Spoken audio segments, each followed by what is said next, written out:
Good morning विद्यार्थी मित्र हो.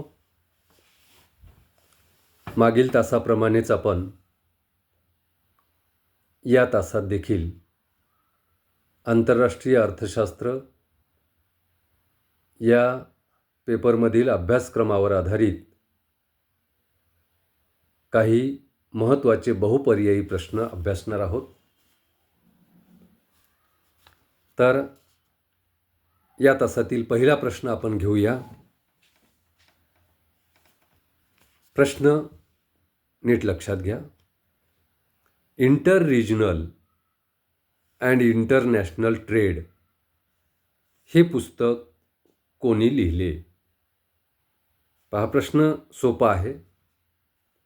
Inter regional and international trade हे पुस्तक कोणी लिहिले? तर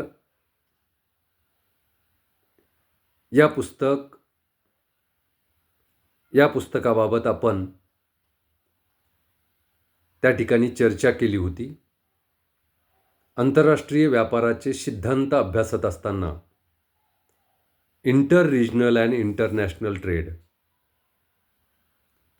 हे पुस्तक कोणी लिहिले, कधी लिहिले याबद्दल मी तुम्हाला सविस्तर सांगितलेलं होतं. तर inter regional and international trade हे पुस्तक कोणी लिहिलं? पर्याय आहेत, 4 पर्याय. अ. रिकार्डो, ब. ॲडम स्मिथ, क. मार्शल आणि ड. ओहलीन. 4 पर्याय दिलेले आहेत. पहिला पर्याय आहे अ. रिकार्डो, दुसरा पर्याय आहे ब. ॲडम स्मिथ, तिसरा पर्याय आहे क. मार्शल, चौथा पर्याय आहे ड. ओहलीन. तर inter regional and international trade हे पुस्तक कोणी लिहिलंय? रिकार्डोनं लिहिले का? नाही, रिकार्डो यांनी लिहिलेलं नाही, म्हणून अ पर्याय योग्य नाही. ब. ॲडम स्मिथ यांनी सुद्धा लिहिलेलं नाही, म्हणून ब पर्याय सुद्धा योग्य नाही, अयोग्य आहे. क. डॉक्टर मार्शल यांनी सुद्धा inter regional and international trade हे पुस्तक लिहिलेलं नाही. तर कोणी लिहिलेलं आहे? हेक्चर ओहलीनचा सिद्धांत पाहताना आपण हे अभ्यासलेलं आहे की inter regional and international trade हे पुस्तक ओहलीन यांनी लिहिलेलं आहे. म्हणून या प्रश्नाचं योग्य उत्तर ड. ओहलीन हे आहे. कारण inter regional and international trade हे पुस्तक ओहलीन यांनी लिहिलेलं आहे. ओके, दुसरा प्रश्न घेऊया आपण. विकासात्मक आयात म्हणजे रिकामी जागा वस्तूंची आयात होय. पहा, प्रश्न एकाच वाक्यात. विकासात्मक आयात म्हणजे रिकामी जागा वस्तूंची आयात होय. आपण आंतरराष्ट्रीय अर्थशास्त्र या पेपरमध्ये आयात निर्यात याबद्दल सविस्तर अभ्यास केला. तर विकासात्मक आयात म्हणजे रिकामी जागा वस्तूंची आयात होय. कोणत्या वस्तूची आयात केली तर त्याला विकासात्मक आयात आपण असं म्हणतो. विकासात्मक आयात आपण कोणत्या वस्तूच्या आयातीला म्हणतो? तर पर्याय दिलेले आहेत. उपभोग्य वस्तू, ब. भांडवली वस्तू, क. अ व ब दोन्ही बरोबर आणि ड. अ व ब दोन्ही चूक. तर पहा, विकासात्मक आयात म्हणजे रिकामी जागा वस्तूंची आयात होय. उपभोग्य वस्तूंची आयात म्हणजे विकासात्मक आयात होय का? नाही. भांडवली वस्तूंची आयात म्हणजे विकासात्मक आयात होय का? होय. कारण विकासात्मक आयात म्हणजे भांडवली वस्तूंची आयात होय, हे आपण पाहिलेलं आहे. कारण भांडवली वस्तूंची आयात केल्यानंतर त्या भांडवली वस्तूंच्या आधारावर आपण देशामध्ये उत्पादनाला सुरुवात करतो, उत्पादन वाढवतो आणि उत्पादन वाढलं म्हणजे देशाचा विकास होतो. म्हणून त्या ठिकाणी विकासात्मक आयात म्हणजे भांडवली वस्तूंची आयात होय. म्हणून विकासात्मक आयात म्हणजे रिकामी जागा वस्तूंची आयात होय. यामध्ये पहिला पर्याय होता उपभोग्य, तर हा पर्याय चुकीचा आहे. भांडवली हा पर्याय योग्य आहे. अ व ब दोन्ही चूक, कारण चूक आहे, चूक नाही, बरोबर आहे. म्हणून पर्याय हा चुकीचा आहे. आणि मध्ये दिलेला आहे व ब दोन्ही चूक, पण चूक आहे, बरोबर आहे. म्हणून व ब दोन्ही चूक, तर त्यामुळे पर्याय सुद्धा चुकीचा आहे. योग्य पर्याय फक्त एक आहे, भांडवली वस्तूंची आयात. ओके, पुढचा प्रश्न घेऊया. राजकीय अर्थव्यवस्थेची मूलतत्वे व करारोपण हा ग्रंथ कोणी लिहिला? पहा, याचा सुद्धा आपण अभ्यास केलेला आहे. तुम्हाला हे आठवत असेल की राजकीय अर्थव्यवस्थेची मूलतत्वे व करारोपण हा ग्रंथ कोणी लिहिला? तर पर्याय दिलेले आहेत. ॲडम स्मिथ,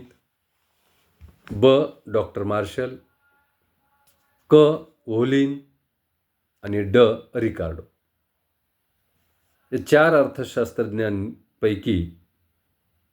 अर्थशास्त्रज्ञांपैकी कोणत्या अर्थशास्त्रज्ञाने राजकीय अर्थव्यवस्थेची मूलतत्वे व करारोपण हा ग्रंथ लिहिला आहे? तर राजकीय अर्थव्यवस्थेची मूलतत्वे व करारोपण हा ग्रंथ पर्याय ॲडम स्मिथ यांनी लिहिला का? नाही. म्हणून पर्याय अयोग्य आहे. पर्याय डॉक्टर मार्शल यांनी लिहिला का? नाही. म्हणून पर्याय सुद्धा अयोग्य आहे. पर्याय ओलिन यांनी लिहिला का राजकीय अर्थव्यवस्थेची मूलतत्वे व करारोपण? नाही, कारण ओलिन यांनी इंटर रिजनल आणि इंटरनॅशनल ट्रेड नावाचा ग्रंथ लिहिला.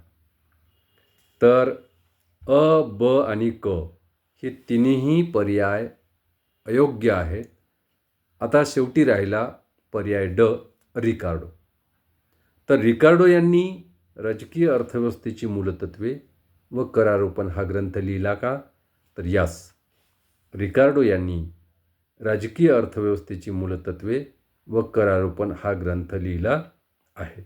म्हणून या प्रश्नाचं योग्य उत्तर आहे रिकार्डो. ओके, याच प्रश्नाशी संबंधित दुसरा एक प्रश्न तुम्हाला या ठिकाणी आपण घेऊया. प्रश्न आहे, रिकार्डो यांचा राजकीय अर्थव्यवस्थेची मूलतत्वे आणि करारोपण हा ग्रंथ कोणत्या वर्षी प्रसिद्ध झाला? पहा, प्रश्न नीट ऐका. रिकार्डो यांचा राजकीय अर्थव्यवस्थेची मूलतत्वे आणि करारोपण हा ग्रंथ कोणत्या वर्षी प्रसिद्ध झाला? हा ग्रंथ कोणी लिहिला आणि कोणत्या वर्षी प्रसिद्ध झाला हे दोन्ही आपण सविस्तर अभ्यासलेला आहे. पण योग्य वेळेवर जर अभ्यास आपला परफेक्ट नसेल तर आठवत नाही, कन्फ्युजन होते, आणि मग अशा वेळेस त्या ठिकाणी चुकीचं उत्तर आपण योग्य पर्याय म्हणून निवडू शकतो. म्हणून त्या ठिकाणी आपण कोणतं पुस्तक कोणी लिहिलं, कोणत्या वर्षी प्रसिद्ध झालं याचा सविस्तर अभ्यास करावा, पुन्हा ते वाचावं. तर रिकार्डो यांचा राजकीय अर्थव्यवस्थेची मूलतत्वे आणि करारोपण हा ग्रंथ कोणत्या वर्षी प्रसिद्ध झाला? पर्याय आहे 1817, पर्याय आहे 1718, पर्याय आहे 1819 आणि पर्याय आहे 1820. कोणत्या वर्षी लिहिला आठवतं का? नाही. तर पर्याय अ 1817.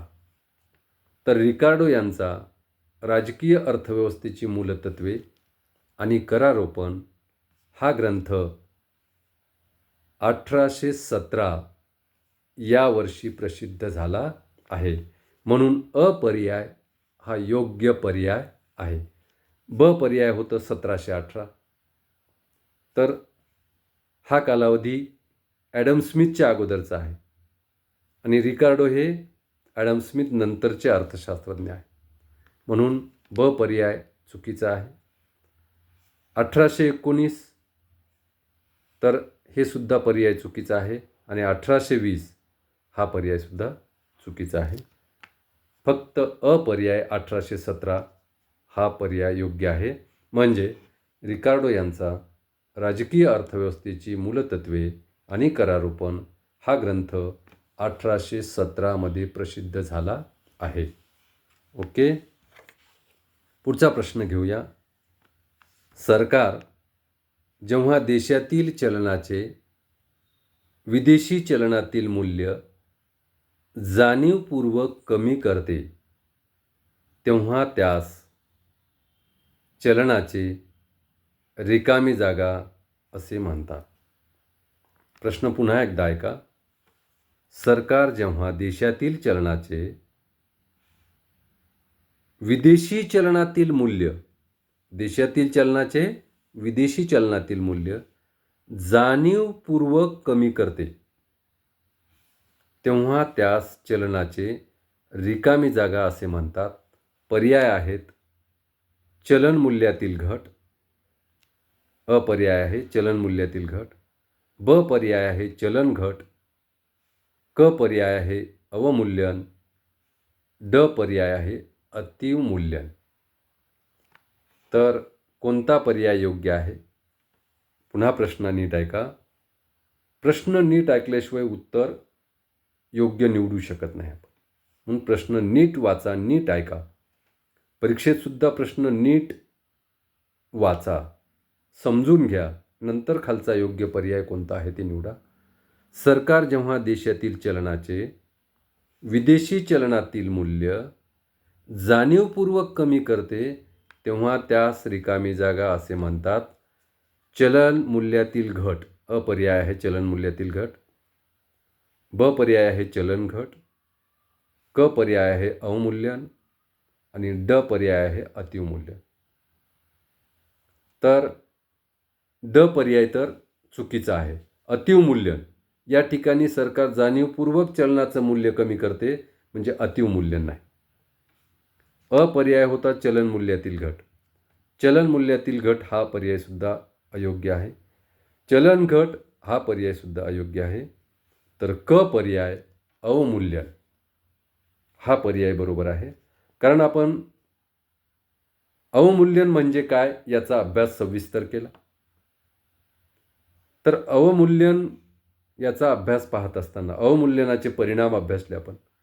तर अवमूल्यन म्हणजे काय याचा सविस्तर अभ्यास केला तेव्हा आपण पाहिलं की सरकार जेव्हा देशातील चलनाचे विदेशी चलनातील मूल्य जाणीवपूर्वक कमी करते तेव्हा त्यास चलनाचे अवमूल्यन असे म्हणतात. आपण पाहिलं होतं की सरकार आंतरराष्ट्रीय व्यापार जर सातत्याने प्रतिकूल राहत असेल आणि तो आंतरराष्ट्रीय व्यापार अनुकूल करण्यासाठी देशातील चलनाचं जाणीवपूर्वक मूल्य कमी करते, देशातील चलनाचं अवमूल्यन करते. कारण हे अवमूल्यन केल्यामुळे विदेशी वस्तू देशातील लोकांना महाग वाटू लागतात. देशातील नागरिकांना विदेशी वस्तू महाग होतात.